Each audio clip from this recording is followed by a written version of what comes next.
नमस्कार दोस्तों, सलाम वालेकुम, चरण स्पर्श, जय श्री राम, जो बोले सो निहाल, सत श्री अकाल। दोस्तों, एडिक्शन से मुक्ति कब होती है? मतलब नशा कब छूटता है? हकीकत में कब छूटता है? जब एक एडिक्ट, एक लती अपने गट लेवल से इच्छुक होता है, गट लेवल से इच्छुक होता है ना? जब उसके अंदर ये इच्छुकता जागृत होती है कि अब बस बहुत हो गया, अब मैं सब कुछ करूंगा, इसे छोड़ने के लिए जो कुछ भी करना पड़ेगा मैं करूंगा। जब वो अंदर से इच्छुक होता है। और रही बात कि ये इच्छुकता कब आती है? रोज आती है, लेकिन वो नकली आती है। और जो असली इच्छुकता आती है वो आती है फटी पे। यानी जब वो शारीरिक, मानसिक और आध्यात्मिक पीड़ा से इतना गुजर चुका होता है, वो जिंदगियां देख चुका होता है, लोगों की अपनी, है ना, अस्त व्यस्तता देख चुका होता है। जब उसके शारीरिक दर्द आ जाते हैं, जब उसके मानसिक दर्द आ जाते हैं, जब उसका बैंक बैलेंस, उसकी जेब खाली हो जाती है, जब उसके अपने दूर हो जाते हैं, जब उसके रिश्ते चले जाते हैं, जब उसका कोई नहीं बचता, उसे एक तिल्ली, एक कश, एक ढक्कन लगाने वाला कोई नहीं बचता, सिर्फ वो बिस्तर पे पड़ जाता है। जब वो अपने आप को हारा हुआ महसूस करता है, उसे लगता है कि अब तो ना पैसे हैं, ना कोई अपना बचा है, अब तो सिर्फ एक ही रास्ता है कि मैं इसे छोड़ दूं। ये इच्छुकता तब जाकर आती है। और ये हालत एक एडिक्ट की, यानी इस स्थिति में एक एडिक्ट इतनी जल्दी नहीं पहुंचता। साल, 2 साल, 3 साल, 4 साल, 5 साल, अगर मैं अपनी कहूं तो मैं इस हालत में 14 साल बाद पहुंचा। ठीक है, पहुंचता था, इच्छुक होता था, कल से नशा छोड़ दूंगा, लेकिन नहीं छोड़ पाता था। ठीक है, मैं नशा छोड़ रहा हूं, मुझे एक हॉस्पिटल पता चला है, वहां नशा छुड़ाने की दवाई मिलती है। ठीक है, मुझे वहां जाने के किराए के पैसे दे दो, बस मैं वहां से दवाई लाके घर में बैठ के दवाई खाऊंगा।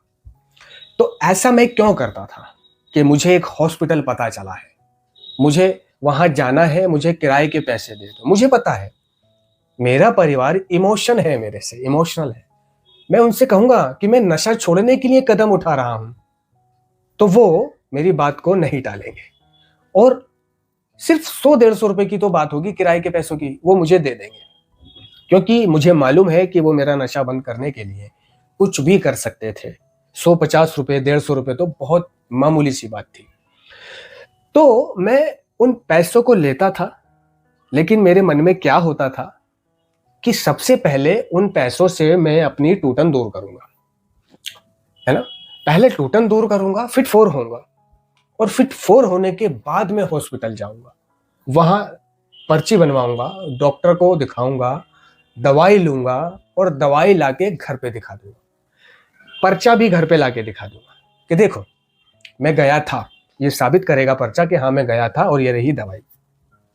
घर वाले सोच रहे हैं कि ये किराए के पैसे लेके गया था, ठीक है, नशा तो इसने करा नहीं होगा, ये समय से गया था, समय से आ गया है। जब ये नशा करता है तो सुबह से शाम हो जाती है, या फिर 2-4 घंटे लग जाते हैं इसको जाने आने में, लेकिन अब ये टाइम से गया था और टाइम से आ गया। घर वाले ये सोचते थे कि नहीं, दवाई लाया है। लेकिन ऐसे में मैं क्या कर रहा होता था, उस दवाई लाने के बहाने अपने ही नशे का इंतजाम कर रहा होता था, अपनी पहली डोज का, क्योंकि मुझे किराए के पैसे मिल जाते थे। और रही बात किराए की, तो किराया मैं लगाता नहीं था। स्टाफ से जाता था, पहले नीली नीली बसें चलती थी, बिना किराए के जाता था, और रिक्शा पानी मैंने कुछ करना नहीं होता था, पैदल जाना था। और घर वालों को दिखाने के लिए मैं वो दवाई खाने लग जाता था, और फिर से अगले दिन जाने के लिए फिर से पैसे लेता था घर वालों से, और फिर से अपना पहला नशा करना। ठीक है, हॉस्पिटल दिखाना, और वहां से दवाई लेना। कभी कभी वो दवाई खिलाते थे, कभी कभी देकर भेज देते थे। यानी दे के भेजने का भी एक हिसाब होता था, और वहीं खिलाने का भी एक हिसाब होता था। ये कौन से मरीज को वहीं खिलाना है, कौन से मरीज को दे के भेजना है, ये वो डॉक्टर, है ना, तय करते थे। तो उन्होंने देखा कि भाई इसमें कुछ बदलाव नहीं आ रहा है, तो वो वहीं दवाई खिलाने लगे, है ना, जीप के नीचे। बोले भाई अब कुछ खाना नहीं है, आधे घंटे तक कुछ पीना नहीं है। ठीक है, और मैं क्या काम करता था, वो दवाई बाहर आके निकाल देता था, ठीक है, और उसे इकट्ठी करता रहता था। ताकि कभी टूटन होगी, इमरजेंसी होगी, तो ये दवाई उस टूटन में, इमरजेंसी में मेरे काम आएगी। घर वालों ने देखा कि भाई इसे हम किराए के पैसे देते हैं और ये जाता भी है, हर बार पर्चे पे डेट भी होती है, नई दवाई भी होती है, ठीक है, मगर फिर भी इसके अंदर कोई बदलाव नहीं आ रहा है, ये दिन ब दिन हार रहा है। शुरू शुरू में तो उन्होंने सोचा कि भाई हार इसलिए रहा है, नशा छोड़ रहा है। मैंने भी यही बतौला दिया, नशा छोड़ रहा हूँ, ऐसी मेरी हालत होगी, कपकपी छाएगी, है ना, कमजोर हो जाऊंगा, थोड़ा सा वक्त लगेगा। लेकिन बहुत वक्त हो गया, मैं बनने के बजाय और बिगड़ता जा रहा था। तो घर वाले मेरे साथ जाने लगे कि हम भी चलेंगे तेरे साथ, मेरे साथ जाने लगे, मेरे साथ जाने लगे। और वहां जाकर मैंने उनके सामने दवाई ली।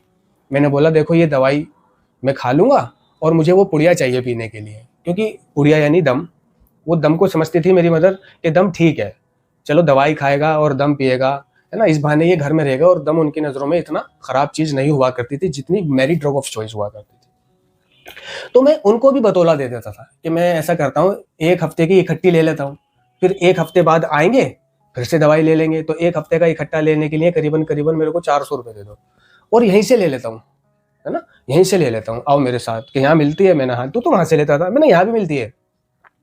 तो मैं उन्हें वहां ले जाता था जहां मेरा सामान मिलता था, ड्रग ऑफ चॉइस मिलता था। मैं कहता था तुम बाहर खड़े हो जाओ, अंदर मत आना, वरना वो किसी घर वाले को साथ देखकर देते नहीं है, ठीक है ना। और मैं फौरन अंदर जाकर उनको काढ़ा कर देता था कि ऐसे ऐसे बातें चाची, मेरे साथ मेरी अम्मी भी आई हैं, है ना, उनकी नजरों में मैं यहाँ दम लेने आया हूँ, है ना। इतने में वो पीछे पीछे आ गई, लेकिन मैं ये सारी बात कह चुका था और ऑलरेडी मेरे पास दम की पुड़िया थी, वो मैंने हाथ में पकड़ रखी थी और पीस लेके मैं पहले से जेब में रख चुका होता था। जैसे अम्मी अंदर आती है, मेरे हाथ में वो दम की पुड़िया देखती है, उन्हें यकीन आ जाता है कि ये यहाँ दम ही लेने आया है और दम ही इसने लिया भी है। उन्हें नहीं पता कि दम तो मेरे पास पहले से था, उन्हें दिखाने के लिए, मैं तो यहाँ पीस लेने आया हूँ, ठीक है ना। और चाची से वो हंसी बोली बातचीत हुई और अपने चले आए। अब घर आकर मेरे पास पीस तो आ ही गए।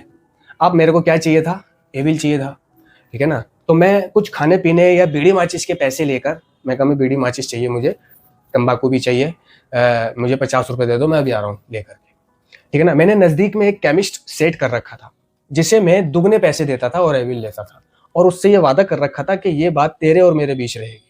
मैं तुझसे एविल लेता हूँ, मैं तुझसे नशीले पदार्थ लेता हूँ, ये बात सिर्फ मुझे पता रहेगी और किसी को पता नहीं चलेगी। और ये मेरा उसूल था कि जिसको मैंने जुबान दे दी, जिससे मैंने एक बार वादा कर दिया, फिर मैं वादा खिलाफत नहीं करता था। बहुत से ऐसे होते हैं कि केमिस्ट वालों से बोल देते हैं कि भाई तुम्हारे मेरे बीच बात रहेगी, किसी को पता नहीं चलेगा, लेकिन करते क्या है, वो अपने साथ बंदा लेकर आते हैं और दूर खड़ा कर देते हैं कि तू यहाँ खड़ा हो जा, अगर उसने देख लिया ना तो गोलियां एविल देगा नहीं। तो वो दूर खड़ा बंदा है, अगले दिन जब उस बंदे को जरूरत पड़ती है तो वो आता है बंदा, वो मांगता है, वो कहता है भाई हमारे पास नहीं, हम तो नहीं बेचते। अरे भाई आप नरेश को तो देते थे, नरेश के तो साथ आता था, नरेश मुझे वहां खड़ा कर देता था, है ना। तो इस तरह से पता चल जाती है, लेकिन मैं ऐसा नहीं करता था, मैं किसी को पीछे नहीं खड़ा करता था, है ना, मैं भरोसा नहीं तोड़ता था। मैं उसके पास गया, उससे मैंने एविल लिए फटाफट, नजदीक में ही था, घर वालों को लगा मंडल माचिस लेने गया था। अब इस तरह से मेरे पास मेरा सामान भी आ गया, एविल नीडल सिरेंज भी आ गई, इंजेक्टेबल ड्रग भी आ गई, और एक छोटी सी दुकान थी, शटर गिराकर, मैं घर के अंदर ही दुकान थी, उसमें मैं अपना नशे को अंजाम देता था।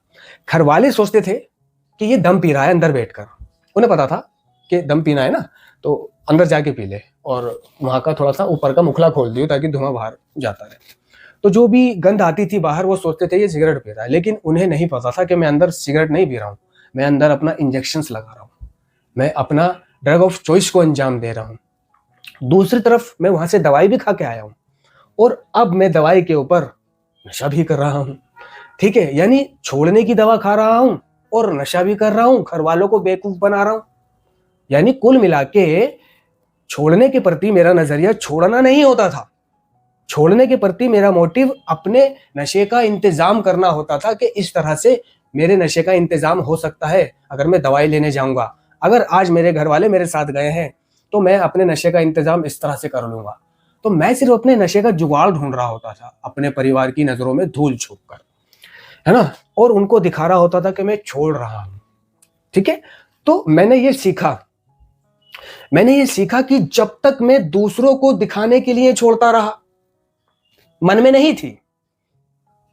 थी, सिर्फ दूसरों को दिखाने के लिए, देखो मैं छोड़ रहा हूं, लेकिन कर भी रहा था, तो ऐसे मेरा नशा नहीं छूटा। ऐसे मुझे क्या मिला? मैंने अपनी सेहत का नुकसान करा, मैंने अपना ही भरोसा खोया, मैं अपनी ही नजरों में गिरा, मैं दूसरों की नजरों में गिरा। परिवार ने मुझे ट्रीटमेंट सेंटर भेजा, ठीक है। ट्रीटमेंट सेंटर में भी मैंने ये सोचा था कि मैं छोड़ दूंगा, लेकिन बाहर आकर मेरे विचार और सोच सब बदल गई। मैंने वही अपना दिमाग चलाया कि छुपके कर लेता हूं, प्रॉब्लम तो पता लगने पर होगी, पता नहीं लगने दूंगा, ठीक है। और जब मैं ज्यादा करता था तब मेरी हालत खराब होती थी। एक कर लूंगा बस, हालत भी खराब नहीं होगी, पता भी नहीं चलेगा, कोई देखेगा भी नहीं, जल्दी जाऊंगा जल्दी आ जाऊंगा, है ना। तो मैं ऐसे करने लगा। मैंने पाया कि ऐसा जब मैंने करा तो मैंने तो सोचा था मैं थोड़ा सा करूंगा, लेकिन मैं ज्यादा ज्यादा करने लगा और मैं वापस वहीं आ गया। मैंने वो 6 महीने का ट्रीटमेंट खराब कर लिया, ठीक है। मैंने माँ बाप को दिखाने के लिए छोड़ा, मेरे को ट्रीटमेंट सेंटर भेजा। जब भी मेरे दिमाग में बीमारी नहीं घुसी कि बीमारी क्या है, बचना क्या है ना, नशा छोड़ना है तो कैसे छोड़ना है और क्यों छोड़ना है। मेरे रॉक बॉटम हिट नहीं हुए थे शायद, उतने हो तो रहे थे, लेकिन उस हद तक नहीं फटी थी मेरी कि जब मेरी पुकार सुनने वाला भी कोई ना बचे और मुझे मलाकुल मौत, यमराज साफ साफ नजर आने लगे थे। तब भी मैंने नहीं छोड़ी। ये यमराज के नजर आने के बाद भी अगर मेरे पास पैसे आ जाते थे तो मैं नशा कर लेता था।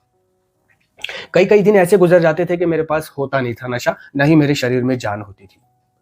तो मैं अपने परिवार वालों से ये बोल देता था कि मैं नशा छोड़ रहा हूं, मैं कहीं नहीं जाऊंगा, बस घर में ही मेरी देखभाल कर लेना, मैं जो खाने को मांगू मुझे वो खिला देना, मुझे मंडल बीड़ी माचिस भी मंगवा दिया करना, मैं कहीं नहीं जाऊंगा, घर में रह के ही विड्रॉल निकालूंगा। पहले विड्रॉल शब्द का पता नहीं था, घर में रह के ही टूटन निकालूंगा, सिकनेस निकालूंगा, ठीक है ना।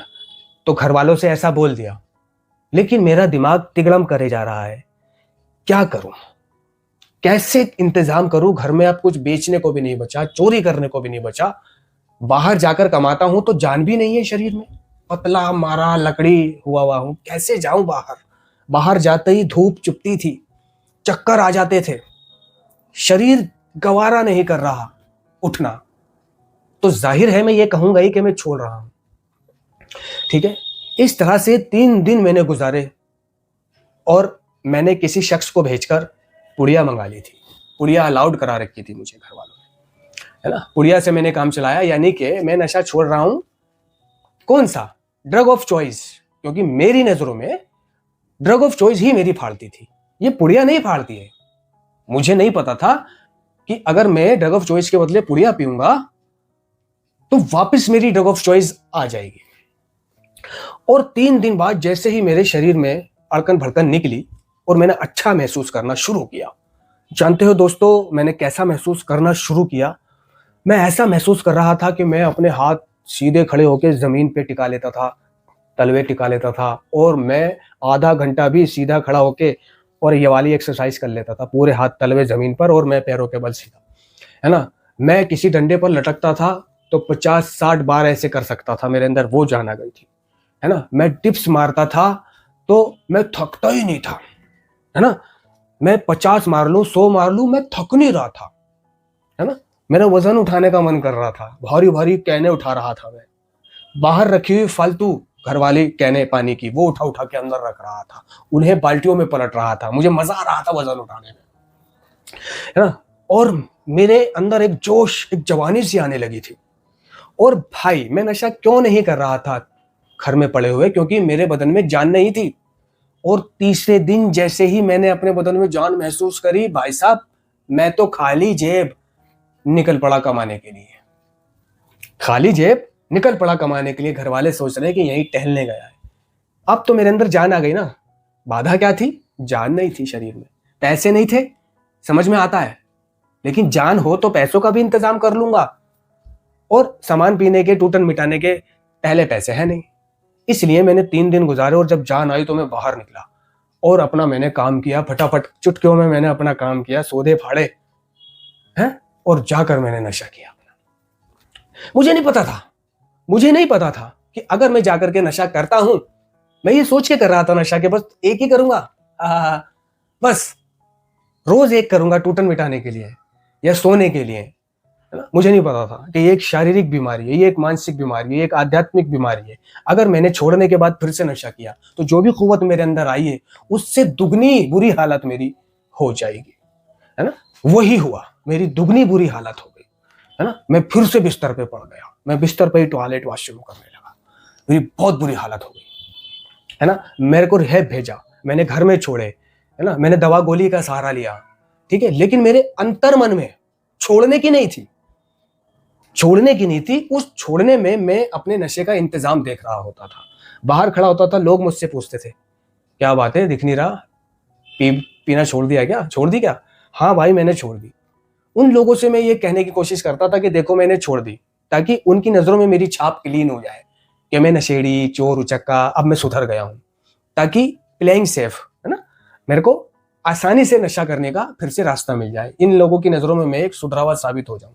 हाँ भाई मैंने छोड़ दी। हकीकत क्या होती थी उनसे छोड़ दी कहने के प्रति, कि सिर्फ मेरी साख इनकी नजरों में क्लीन हो जाए। और क्यों बोलता था मैं छोड़ दी? इसलिए बोलता था क्योंकि मेरे पास होती ही नहीं थी, 2-3 दिन से सामान ही नहीं है, इसलिए मेरा चेहरा बता रहा होता था कि मैंने छोड़ दी, मेरे हाव भाव बता रहे होते थे छोड़ दी।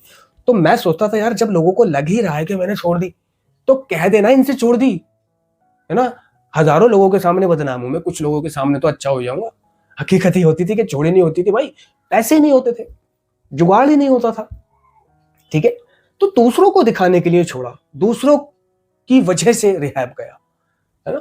घर वाले भिजवा रहे हैं इसलिए रिहैब जा रहा हूं, और रिहैब में किसी की नहीं सुन रहा, बीमारी को बीमारी नहीं मान रहा, नशे को, है ना, विनाशकारी नहीं मान रहा, जीवन के अस्त व्यस्त हो जाने को कबूल नहीं कर रहा, है ना, शक्तिहीनता को कबूल नहीं कर रहा, मैं नशेड़ी हूं ये कबूल नहीं कर रहा, हाँ?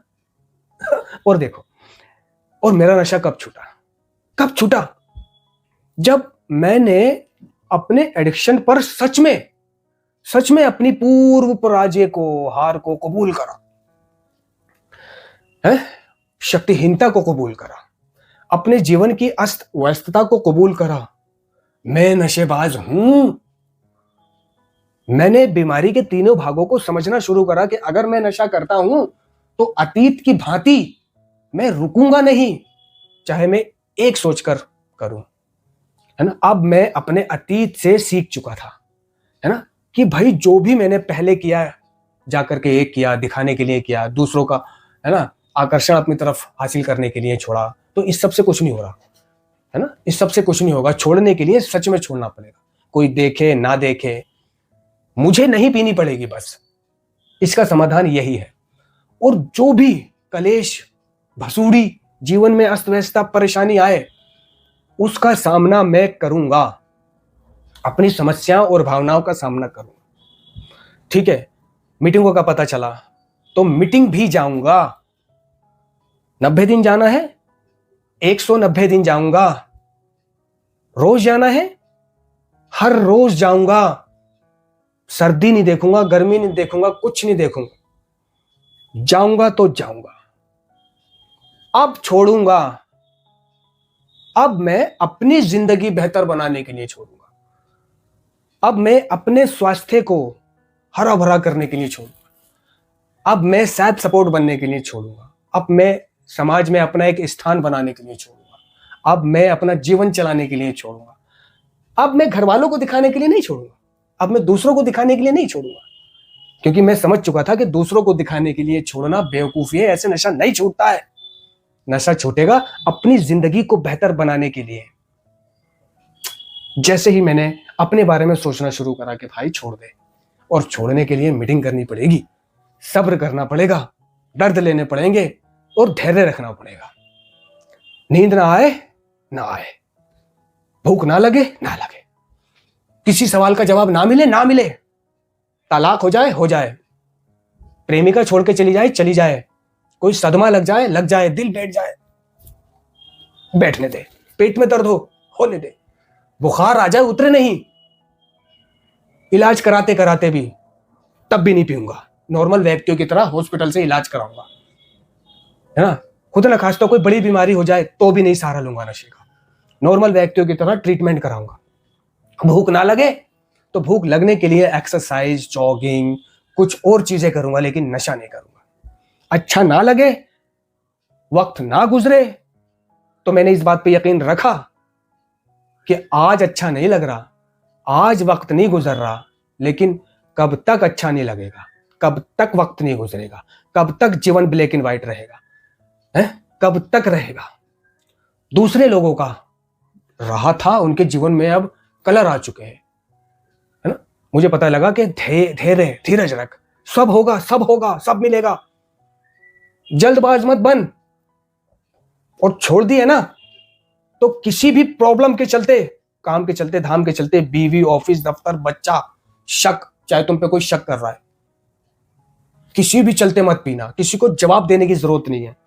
जहां भी दिक्कत हो वहां से अपनी दुकान हटा लो, ईश्वर से प्रार्थना करो, शेयरिंग करो, स्पॉन्सर से बात करो, है ना। गुस्सा मत करो, गुस्से वाले काम मत करो, चोरी मत करो, गलत मत करो, सेकेंडरी एडिक्शन में मत पड़ो, है ना। ये मत करो, वो मत करो, ऐसे बचो, वैसे बचो। अब बचने के लिए जो जो तरीके मुझे बताए जा रहे थे, अब मैं उन तरीकों पे चलने लगा। अब होने क्या लगा, देखो उल्टा होने लगा। अब मेरे घर वाले, जब मेरे को सालों हो गए क्लीन हुए हुए, और मैंने प्रोग्राम का दामन ऐसे पकड़ा कि मैं आंधी, सर्दी, गर्मी, तूफान सब जा रहा हूं। अब मेरे घर वाले कह रहे हैं कि भाई बात सुन, सबको इकट्ठा करा कि भाई ये जो तू रोज रोज मीटिंग जाता है, आखिर कब तक जाएगा। अब वो मेरे मीटिंग जाने से परेशान हो गए, बोले भाई काम काज भी कर, कमा भी, समाज में भी जा, बिरादरी में भी जा। अब मैं उन्हें क्या बताऊं कि भाई समाज में मेरी नहीं बनती है, बिरादरी में मेरी नहीं बनती है, वे लोग मुझे क्रूरता भरी नजरों से देखते हैं, मेरा अभी स्वास्थ्य नहीं बना। अगर मेरा स्वास्थ्य बन जाता तो मैं समाज में भी जाता, और मेरा स्वास्थ्य ही इस बात की गवाही होता कि उनकी नजरों में मैंने नशा छोड़ दिया है। अगर मेरा स्वास्थ्य नहीं बना है तो उनकी नजरों में मैंने नशा नहीं छोड़ा है। वो मेरे से पूछते हैं भाई कैसे, क्या हुआ, छोड़ दी, पी रहा है, जो मिलता है मेरे का वही पूछता है, जो मिलता है वही पूछता है ना। तो मैं एडजस्टेबल नहीं हो पाता हूँ समाज में। मेरे पैटर्न अलग हैं, समाज के पैटर्न अलग है, मेरी सोच अलग है, उनकी सोच अलग है, वो मुझे नहीं समझेंगे। अभी मेरी सेहत वेद बन जाए, अच्छा लगने लगूं मैं, अभी सब कहने लगेंगे छोड़ दिया यार तूने, तो यार बहुत अच्छा किया तूने तो। और अभी मेरी सेहत नहीं बन रही है, भले ही मैंने 3 साल से छोड़ रखी है, तो उनकी नजरों में मैंने नहीं छोड़ रखी है। ये समाज का नजरिया है, तो समाज के नजरिए पे जाना बंद कर दिया।